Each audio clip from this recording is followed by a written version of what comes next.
So, Honorable Prime Minister of Grenada, my son, I'm yet to visit you, but I will come. So, The Chancellor and my course-mates, 208 graduates, I still remember you. so, And when I saw you, I said, okay, we graduated together. Thanks to the Vice Chancellor. so, My dear friend, how are you? I realize that you are in good hands. You are being looked after. Thank you very much. Very, very good. so,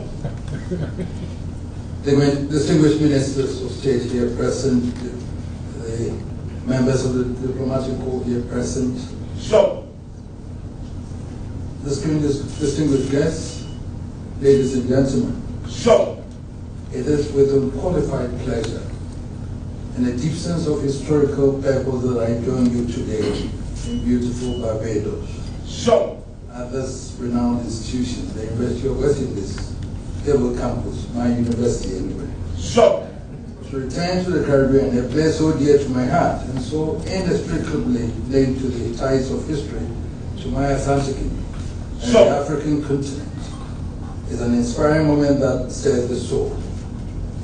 I bring you warm greetings from the government and people of Ghana, including your kith and kin in the multi-ethnic Asante Kingdom.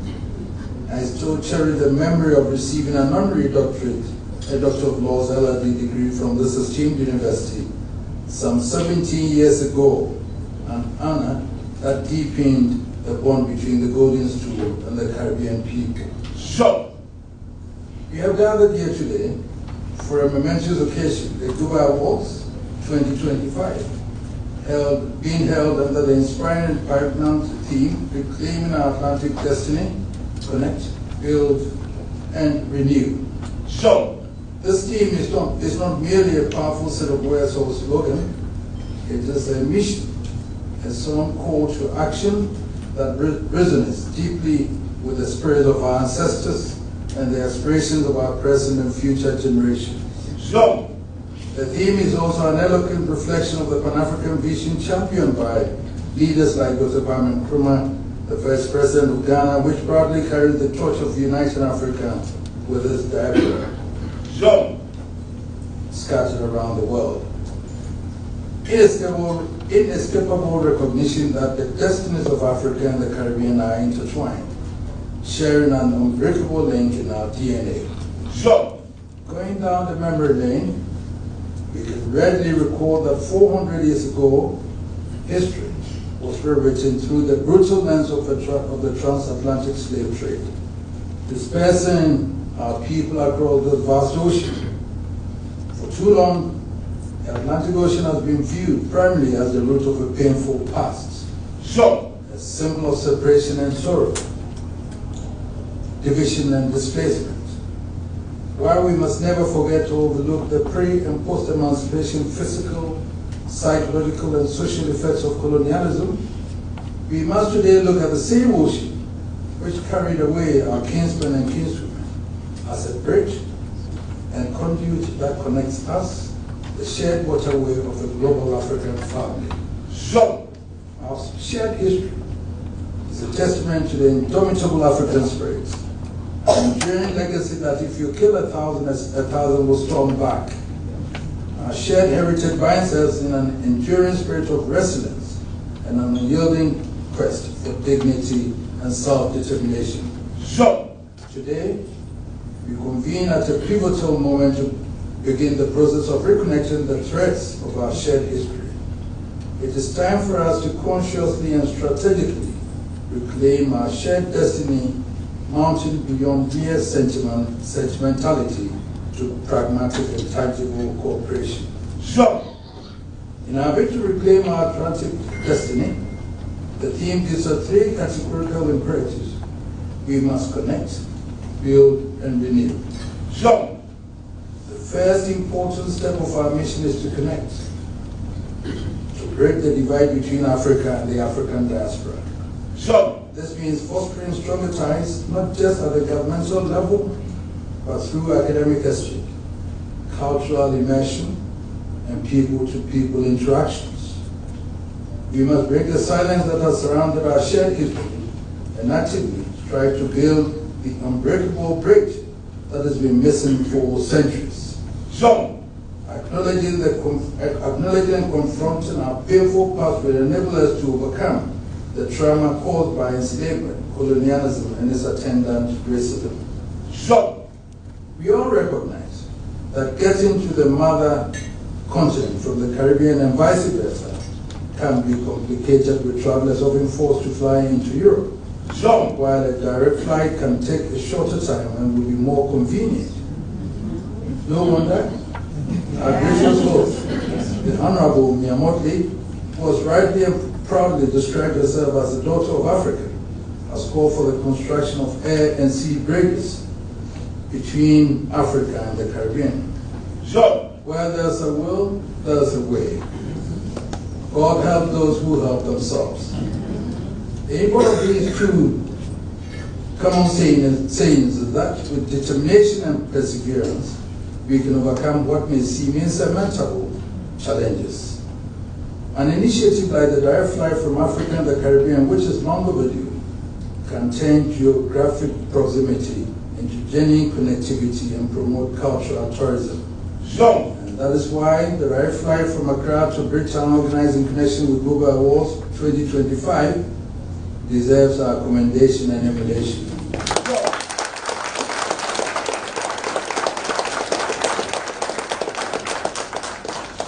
We can also focus on education by utilizing our educational institutions to build bridges and educate people.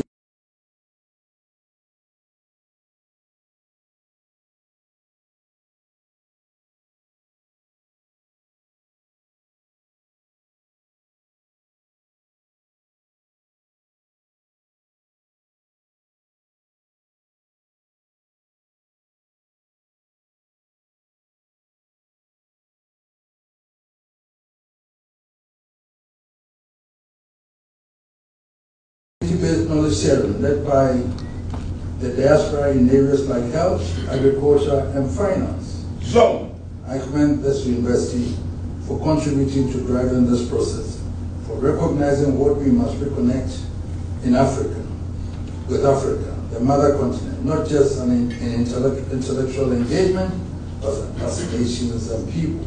Zone. If you all favor reconnecting Africa and the Caribbean, then we should have the courage to admit that the construction of the bridge constitutes an unfinished bridge, Zone. which we must hurriedly complete to enable us to translate the partnership into reality for the mutual benefit of our people. Zone. Let me confess that I keep returning to the Caribbean islands, albeit always in response to invitations extended to me, simply because I see myself as someone on a larger mission, the noble mission of contributing my quota towards fostering, broadening, and cementing the growing relations between Africa and the Caribbean and between Africa and its diaspora. Zone. This mission, as we all recognize, is not going to be an event. It may be a long and tortuous process. So let us rekindle the spirit of our forefathers who, in the face of oppression, humiliation, and indignities unparalleled in history, showed resilience, determination, and perseverance to survive and thrive. Zone. Viewed from a historical perspective, the underlying current of the theme is not new.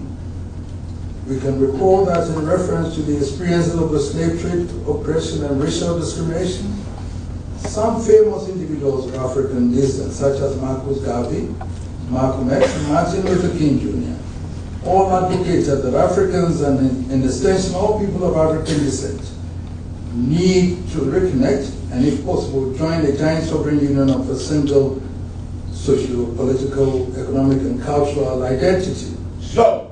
They emphasized that the need for African descendants to work together to transform the paradigm of centuries of discrimination and leverage the continental political union in international relations. Zone.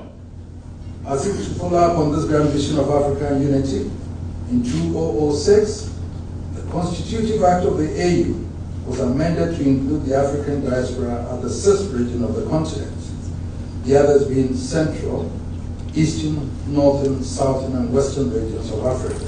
Zone. The Act defines the African diaspora to include the people of African origin living outside the continent, irrespective of their citizenship and nationality, and who are willing to contribute to the development of the continent and the building of the African Union.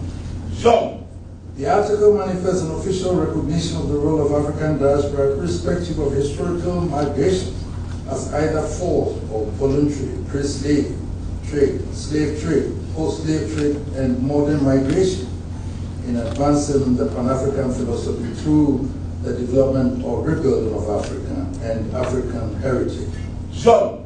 Already, some Afro-pessimists and scientists have described the AU Silk region as a coded language for what they call Africans who have migrated and are living outside Africa. We should not allow ourselves to continue to be divided. For me, this is not a mere symbolic designation. It is a living and breeding opportunity for political, economic, and cultural revival. Shown. We should leverage the AU designation and initiative to connect Africa and its diaspora, irrespective of where they are, when and how they go to their present location.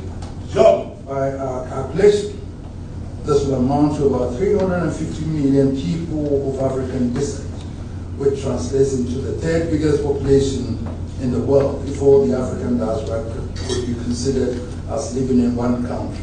Shown. People of African descent, both within and outside the mother continent, do not only share a common history or heritage, but more complexly share a common destiny that transcends historical prejudices and closing the dark history of slavery, colonization, and continuous racial discrimination. We should therefore embrace and promote African Liberation Day, May 25th, in the Caribbean, while Africa celebrates Emancipation Day, 1st August, in Africa. Shown. Let your Africanness or African region not be a source of shame, but a badge of pride and honor, which you should always wear and display. Shown. In my view, God gives us our brothers and sisters. We choose our own friends. This means you and I have no control over who become our relatives. That is God-given, but we have the latitude to decide who becomes our friends and associates in life. Shown. So you and I are still torn together, we can't go anywhere. So we have to make sure that we go together. Shown. Because you are my brothers and sisters, whether you like it or not, that's how it is.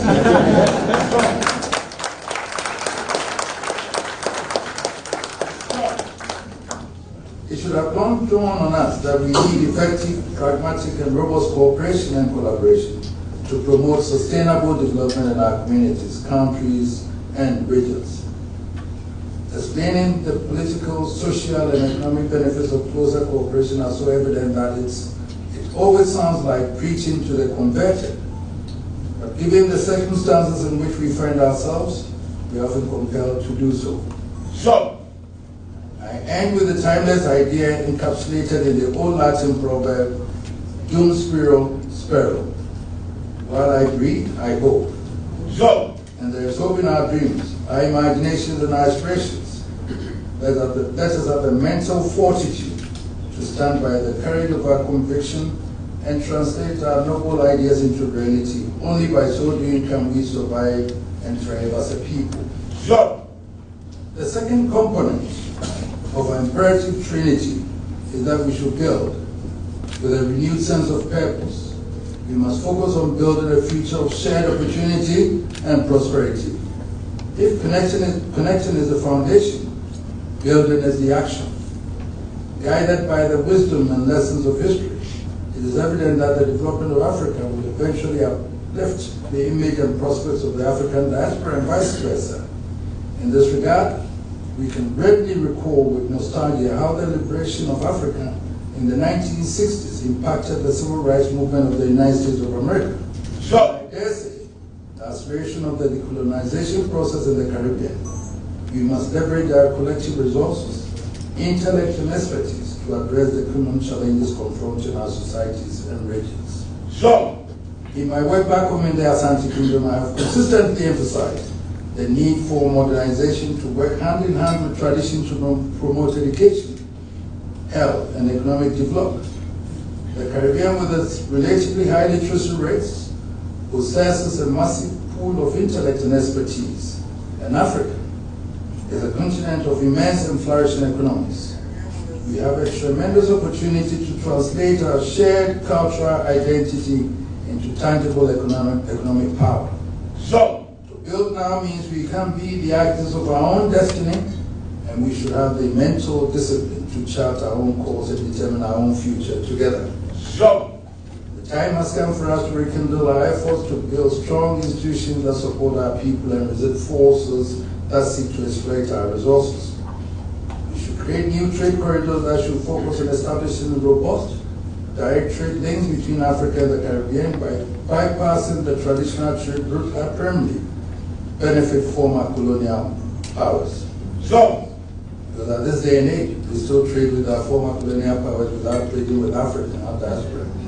so, I just want to know how much we sell to Barbados and how much Barbados sells to us. But I have things that Barbados was. But Barbados also has things that Ghana was. So why can't we do that?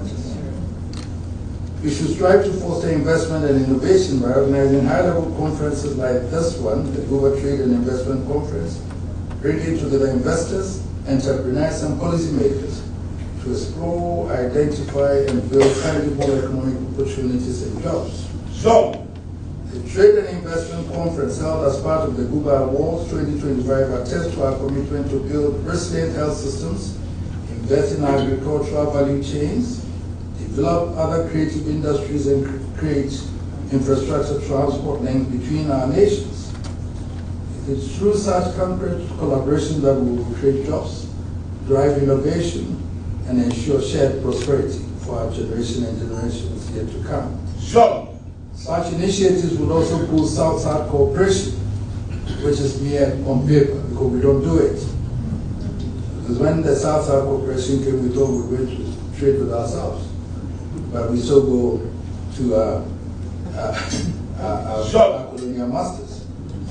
So, also boost South-South cooperation, which aims at forging better and stronger cooperation among developing countries, an alternative to dependence and over-reliance on former colonial powers.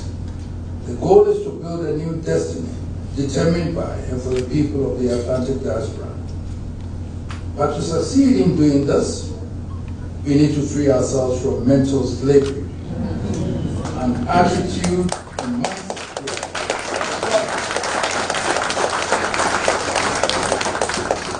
An attitude and mindset that we have imposed on ourselves. Mental slavery may be opaque and latent, but it is potent and all-encompassing, always hiding in plain sight in our communities, countries, and regions. It is mental slavery that has conditioned us to accept thoughts from the North as always better and superior, whilst always denigrating our own as inferior. so,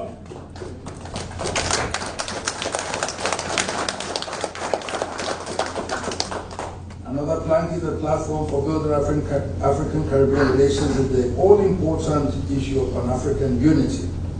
This is grounded in Pan-Africanism, echoing the vision of leaders like Dr. Kwame Nkrumah and others for a united and self-determining Africa and its diaspora.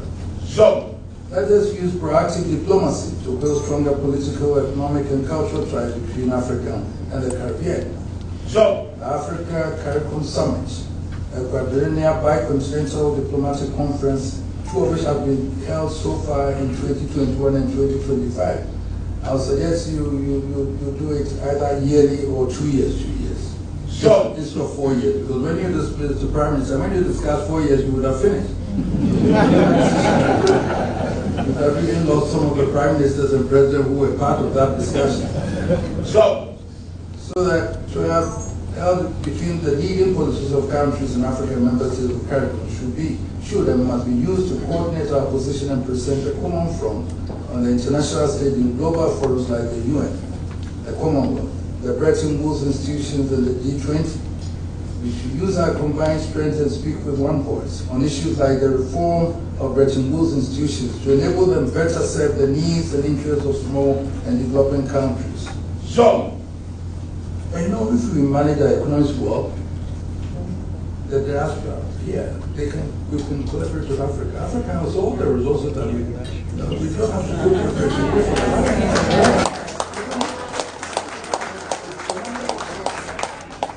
We can look after ourselves. All the resources we have, everything there. And so the students, people who come to school, engineers and all those are there. So we can plug them from Grenada, from Barbados and everything. Keep them, charge them with the mining engineers, go and dig the mine. The doctors run the hospital. Let us run it for profit. And then we can do it. But we go to Australia, they take my concession and they go to put it on the stock exchange and take the money and bring back and buy the machines and bring back, telling me it's an investment. But we give them the concessions. But I'm not in charge of the concessions, the government that is in charge of the concession. And they take only 10%. So, I asked the Prime Minister of Norway how they organize their oil. And he said, tell your president to take 70% as a start. Hey. I told the then president who was there, I already mentioned the name alone. That is what the Norwegian president told me, said, Majesty, you know, we don't have money, so we have to go in small. So let's agree to what they want to give us first. And we've lost it till now, we don't have the money.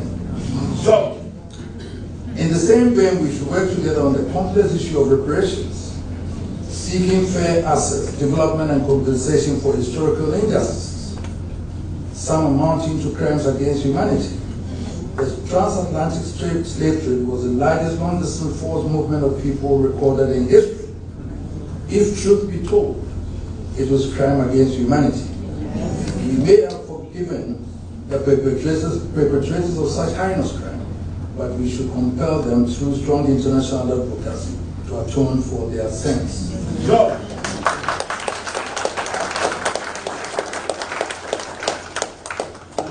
I was not confronted, but I met a Sudanese in Holland.